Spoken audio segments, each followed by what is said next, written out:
Assalamualaikum warahmatullahi wabarakatuh. Shalom Om Swastiastu, Namo Buddhaya, Salam Kebajikan.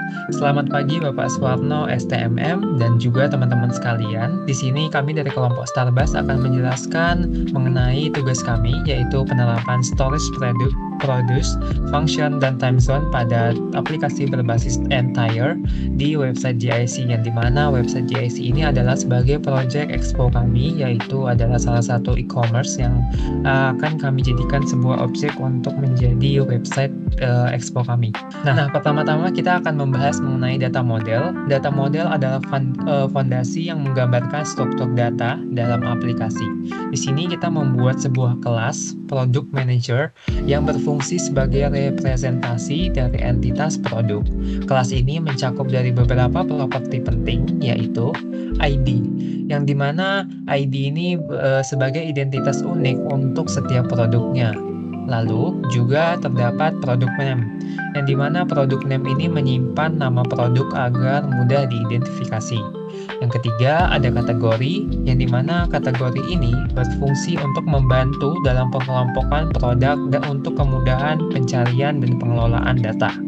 Selanjutnya ada price, yang dimana price ini berfungsi untuk menentukan harga produk yang dimana akan digunakan dalam perhitungan transaksi pada akhirnya.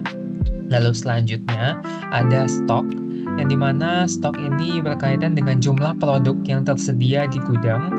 Lalu yang terakhir adalah last modify. Kolom ini penting karena untuk menyimpan informasi waktu kapan terakhir kali diubah. Catatan ini sangat berguna dalam pelacakan perubahan data dan membantu dalam audit login integrasi sistem yang dibutuhkan informasi yang selalu mutakhir. Nah, mengenai last modify, terdapat penjelasan tersendiri, yaitu last modify ini dicatat dalam format UTC dalam menjaga konsistensi agar antar zona waktu. Dengan begitu, kapanpun akan data diakses atau diperbaharui, semua perubahan disinkronisasi dengan standar waktu yang sama, mempermudah pengelola di lingkungan multizona. Next. Oke, sekarang saya akan menjelaskan bagian data access layer atau DAL-nya, yang dimana DAL adalah komponen yang bertanggung jawab dalam mengelola komunikasi antara aplikasi dan database. Nah, bagian ini berfungsi sebagai penghubung yang mengisolasikan logika bisnis dan detail teknis penyimpanan data.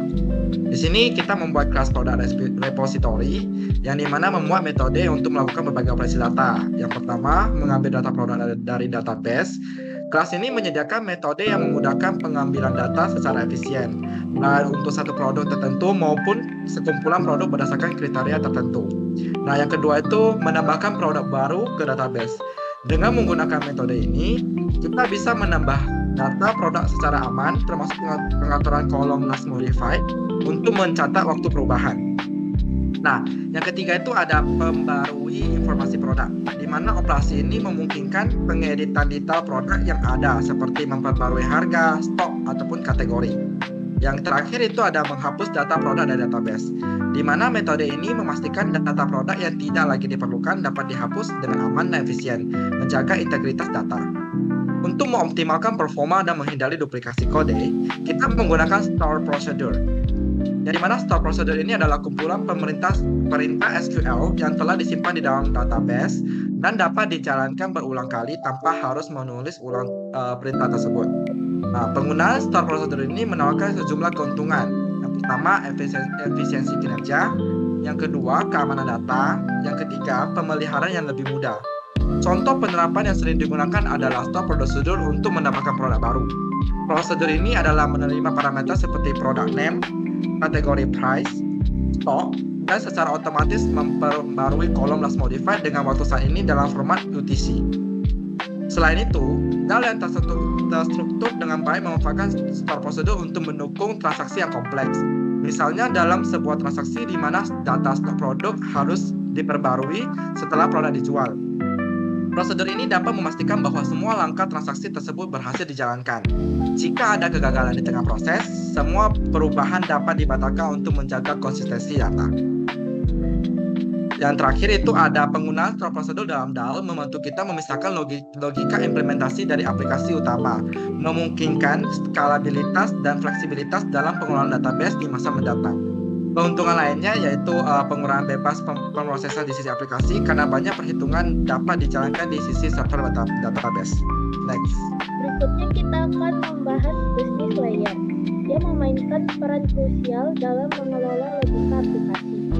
Kelas Product Manager di lapisan ini bertindak sebagai penghubung antara UI dan data access layer, sekaligus mengimplementasikan aturan-aturan bisnis yang spesifik.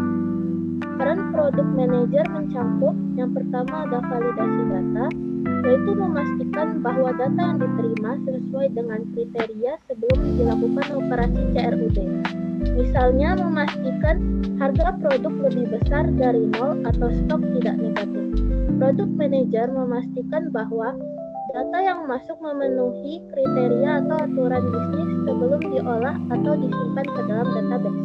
Lalu yang kedua ada koordinasi alur kerja, seperti menghitung pajak atau diskon dengan memanfaatkan fungsi di database. Product Manager di business layer memastikan data yang akan disimpan sudah divalidasi dan sesuai aturan bisnis, memisahkan logika bisnis dari akses data yang dilakukan oleh data access layer. Dan terakhir ada function. Function di database dapat digunakan untuk perhitungan yang sering dilakukan, seperti menghitung pajak atau diskon pada transaksi pembelian. Hal ini memungkinkan perhitungan dijalankan di sisi database, mengurangi beban pada aplikasi, dan meningkatkan performa. Function juga memudahkan peliharaan karena perubahan logika perhitungan hanya perlu dilakukan di satu tempat. Selanjutnya adalah penjelasan UI yang akan dilakukan oleh Erika. Kemudian adalah penjelasan UI client, bertujuan menghubungkan pengguna dengan product manager untuk mengakses data dan menjalankan operasi CRUD, create, read, update, dan delete.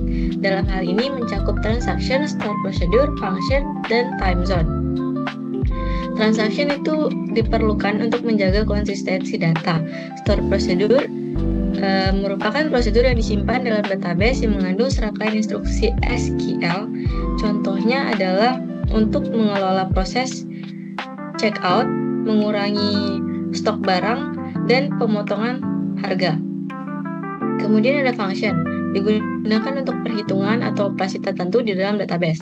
Dan ada time zone, itu berguna untuk mencatat waktu saat melakukan insert atau update data dan akan digunakan di wilayah dengan perbedaan zona waktu. Di sini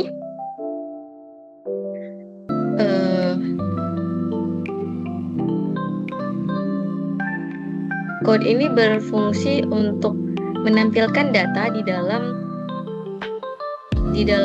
list, yaitu data-data yang sudah ada atau sudah disimpan di dalam database.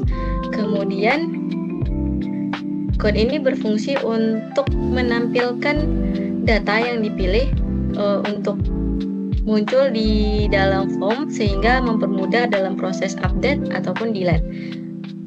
Kemudian button insert adalah untuk menjalankan proses insert, update untuk menjalankan proses update, dan delete untuk menjalankan proses delete. Dan ada tambahan button clear, ini untuk membersihkan form dari data ketika ingin menginsert data baru. Kemudian ini adalah tampilan UI dari just in case. Di sini terdapat form yang terdiri dari ID, product name, kategori, price, stock, dan last modify atau latest modify. ID sama latest modify ini dibuat dalam bentuk disable, jadi tidak bisa diinsert atau diupdate oleh pengguna otomatis melalui sistem. Kita akan mencoba menginsert data.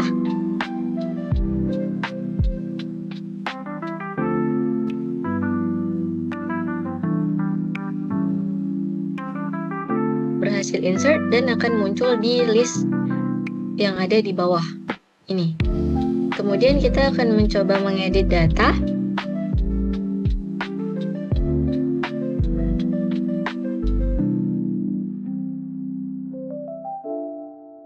Dan data berhasil di-update. Kemudian kita akan mencoba menghapus data. Akan ada validasi sebelum menghapus dan berhasil menghapus. Button clear di sini berfungsi untuk membersihkan data form seperti ini. Dan data di bawah ini adalah data-data yang ada atau tersimpan di database. Nah, fungsi latest modify di sini adalah mencatat waktu terakhir melakukan update data. Jadi, semisal dia insert di jam segini, ketika kita update lagi, dia akan berubah menjadi waktu terbaru. Di sini 16.15.53. Kita update dan waktunya berubah menjadi seperti ini. Nah, latest modify ini menerapkan waktu berdasarkan UTC. Oke, sekian, terima kasih. Baik, sekian dari presentasi kelompok kami. Semoga dapat dipahami dan juga mendapatkan hasil yang terbaik. Terima kasih.